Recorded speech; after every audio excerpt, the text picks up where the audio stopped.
నమస్కారం. జై శ్రీమన్నారాయణ. విధి మది. విధిని మదితో గెలవవచ్చా అని ప్రశ్న. విధి అంటే ఏమిటి, మది అంటే ఏమిటి? విధి అని ఒకటి ఉంది అని మనం అనుకుంటున్నాం. అది నా నుదుటి మీద రాసిపెట్టి ఉంది. అదే నా జీవితంలో జరిగిన సంఘటనలన్నింటికీ కారణం. అదే నా జీవితాన్ని నిర్ణయిస్తుంది అని మనం అనుకుంటున్నాం. ఇందులో కొంత మాత్రమే నిజం. దాన్ని మనం తప్పుగా అర్థం చేసుకున్న నిజం. మనకు మనమే ఒక ప్రశ్న వేసుకుంటే దాని జవాబు అర్థం అవుతుంది. విధి అనేది జ్ఞానం ఉన్న చేతనుడా, జ్ఞానరహితమైన జడ పదార్థమా? లోకంలో 2 రకాల పదార్థాలు మాత్రమే ఉన్నాయి. ఒకటి చేతన పదార్థం, 2 జడ పదార్థం. చేతనుడు జ్ఞానం ఉన్నవాడు, జడ పదార్థం జ్ఞానం లేనిది.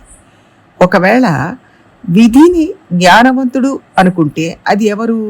ఇంద్రుడా, చంద్రుడా, కుబేరుడా, బ్రహ్మ, లేక శ్రీమన్నారాయణుడా, పరమశివుడా? ఎవరు? ఎక్కడుంటాడు? మన జీవితాన్ని నిర్ణయించే విధికి దేవుడు కారణం చేసినట్టు ఎక్కడా కనపడదు. ఒక దేవుణ్ణి కారణంగా చెప్పినట్టుగా ఎక్కడా కనపడదు. పోనీ విధి అంటే మన బంధువుల, స్నేహితుల, మనకు తెలిసిన వాళ్ళ, మనల్ని తెలిసిన వాళ్ళ? వీళ్ళెవరూ కాదని మన బుద్ధికి అర్థమైపోతుంది. మరి ఈ విధి ఎవరు? పైన చెప్పిన వాళ్ళు ఎవ్వరూ కాదు. కాబట్టి విధి అనేది మనిషి కాదు, దేవుడు కాదు. ఇది బాధిస్తుంది, కష్టపెడుతుంది అంటాం కదా. కాబట్టి అది జ్ఞానశూన్యమైన జడ పదార్థం అని అర్థమవుతుంది. అది నా జీవితాన్ని ఎలా నిర్ణయిస్తుంది? ఇప్పుడు ఇంకొక విషయం ఆలోచించాలి. విధి జ్ఞానం లేని జడ పదార్థం. ఇది జ్ఞానం ఉన్న చేతనుడైన నన్ను ఏ విధంగా ఆడించగలదు అని ప్రశ్నించుకోవాలి. ఇదేమన్నా పాల, నీళ్ళ, మన ఇళ్ళ, ఏదో ఒకటి ఎవరో ఒకటి నీటి మీద రాశారు అనుకుంటూ ఉంటాం. ఒక రాత మన జీవితాన్ని నిర్ణయించలేదు. అలాంటి రాతలు ఉన్నట్టుగా ఎక్కడ రుజువు కూడా కనపడదు. ఎవరూ చూడలేదు, ఏ ఋషి చెప్పలేదు. ఇది మనం చెప్పుకుంటున్నాం. వేదాంతంలో, ఇతిహాస పురాణాల్లో తలరాత ఒకటి ఉంది అన్న ప్రసక్తి లేనే లేదు. బ్రహ్మరాత అని ఒక మాట ఉంది, దాని అర్థం వేరు. ఈ విధి అనేది జడ పదార్థం అనుకుంటే అది మన జీవితాన్ని నిర్ణయించే శక్తి గలది కాదు. ఇది జీవమున్నదే కాదు, లేనిది కాదు. జ్ఞానం లేదు, చైతన్యం లేదు. మరి విధి అంటే ఏమిటి? అనాదిగా మనం చేసిన పాపం, పుణ్యం. అంతేగాని ఎవరో రాసింది కాదు, ఎవరో మన నెత్తిన వేసింది కాదు. మనం చేసిన మంచి చెడుల ఫలితం. దాన్నే విధి అంటున్నాం. ఎవరో చేసిన పాపపుణ్యాలు మన మీద ప్రభావం చూపవు. మనం చేసిన పాపపుణ్యాలు మాత్రమే మనల్ని బాధిస్తాయి. కాబట్టి విధి అంటే కొంచెం జాగ్రత్తగా అర్థం చేసుకోవాలి. మనం చేసిన పాపం, పుణ్యం మాత్రమే విధి అని చెప్పబడుతుంది. దాని ప్రకారమే మన జీవితం నడుస్తుంది. ఇంతసేపు విధి అంటే జ్ఞానశూన్యమైంది, నిర్ణయం చేసే శక్తి లేనిది అనుకున్నాం కదా. మరి పాపపుణ్యాలు కూడా జడ పదార్థాలు, వాటికి జ్ఞానం లేదు. అవి మన జీవితాన్ని ఎలా నిర్ణయిస్తాయి అని ఇక్కడ ఇంకొక ప్రశ్న ఉదయిస్తుంది. మన పాపపుణ్యాలు ఎక్కడ రాసి పెట్టబడింది? ఎక్కడ రికార్డు చేయబడింది? కోటాను కోట్ల మంది పాపపుణ్యాలు చేస్తూనే ఉన్నారు. ఇవన్నీ ఏ మెగా కంప్యూటర్లో రికార్డ్ చేయబడ్డది? ప్రళయకాలంలో లోకాలన్నీ నశించిపోయినప్పుడు ఆ కంప్యూటర్ కూడా నశించిపోతుంది కదా. కానీ జీవుడికి ముక్తి దొరికేదాకా పాపపుణ్యాలు మాత్రం నశించవు అని శాస్త్రం చెప్తుంది. ఇది ఎలా సాధ్యం? ఇదంతా కాస్త గందరగోళంగా అనిపిస్తుంది. పైన చెప్పినవేమీ సాధ్యం కావు. మనం చేసిన పాపపుణ్యాలు భగవంతుడి హృదయంలో రికార్డ్ అయి ఉంటాయి. మన పాపాలను చూసి భగవంతుడు కోప్పడతాడు, పుణ్యాలను చూసి సంతోషిస్తాడు. అదే మన జీవితాన్ని నిర్ణయిస్తుంది తప్ప వేరే ఏది మన జీవితాన్ని నిర్ణయించలేదు. ఆయన మనసు మారితే, మన్నిస్తే మన కర్మలన్నీ తొలగిపోతాయి. దీనినే విధి అని అర్థం చేసుకోవాలి. మన పాపం, పుణ్యం అనేది భగవంతుడి హృదయంలో ఉండే కోపం, కోపరూపంలో ఉండే ప్రసాదం. మరి దాన్ని ఎలా గెలవగలుగుతాం అనేది ప్రశ్న.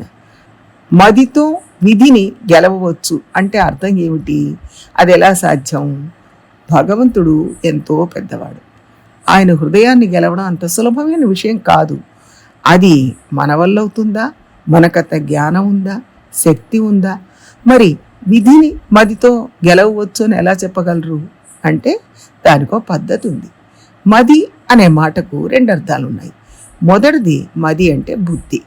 ఈ బుద్ధితో గెలవవచ్చు అంటే జ్ఞానం వలన, మనకున్న జ్ఞానం వలన భగవంతుడి హృదయంలో ఉన్నదే నా విధి అని అర్థం చేసుకోవడం, ఆయన సంతోషానికి హేతుభూతమైన పనులు చేయడం, ఆయనకు తృప్తి కలిగించడం, అదే విధిని మదితో గెలవడం.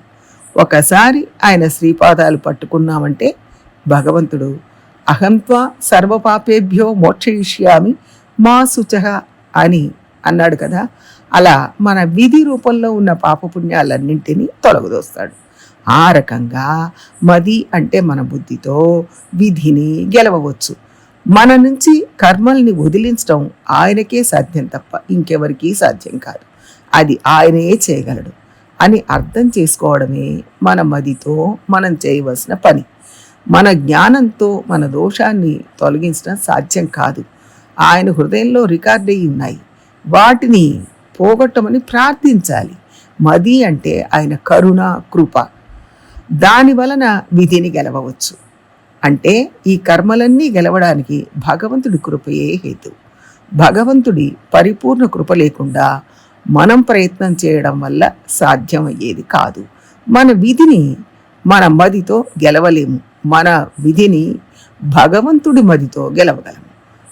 మన మది అల్పమైంది. ఎందుకంటే నిన్న చదివింది ఇవాళ గుర్తుండదు. చూస్తున్న విషయాల, వస్తువుల లోపల ఏముందో మనం తెలుసుకోలేము. ఆయన జ్ఞానస్వరూపుడు, దేనిని మర్చిపోడు. కాబట్టి మన పాపపుణ్యాలన్నీ ఆయన హృదయంలో రికార్డ్ అయి ఉన్నాయి. ఆయన కృప వలన వాటి నుంచి మనం బయటపడతాం. ఆయనే మనల్ని బయటపడేస్తాడు. మది అంటే ఇంకో అర్థం కూడా ఉంది. చంద్రుడు అని ఒక అర్థం. తలెచ్చెంగాడు అనే దివ్యక్షేత్రంలో భగవంతుడికి తలెచ్చెంగ నాన్మది పెరుమాళ్ అని పేరు. ప్రతిరోజు ఉదయించే చంద్రుని పోలినవాడు అని అర్థం. మరి మది అంటే చంద్రుడు, బుద్ధి అని 2 అర్థాలు ఉన్నాయని తెలుసుకున్నాం కదా. మది అంటే ఆయన పేరు, విధి అంటే ఆయన హృదయంలో రికార్డ్ అయి ఉన్న మన పాపపుణ్యాలు అని తెలుసుకున్నాం. మది అంటే ఆయన కరుణ, కృప. విధి ఆయన హృదయంలో రాయబడిన మన పాపపుణ్యాలు. ఆయన కృప వలన విధిని గెలవవచ్చు అని చెప్తున్నారు. మది అన్న తిరునామం ఉన్న భగవంతుడిని మనం శరణాగతి చేయడమే మన విధిని గెలవడానికి మార్గం అవుతుంది. ప్రయత్నం చేద్దాం. జై శ్రీమన్నారాయణ.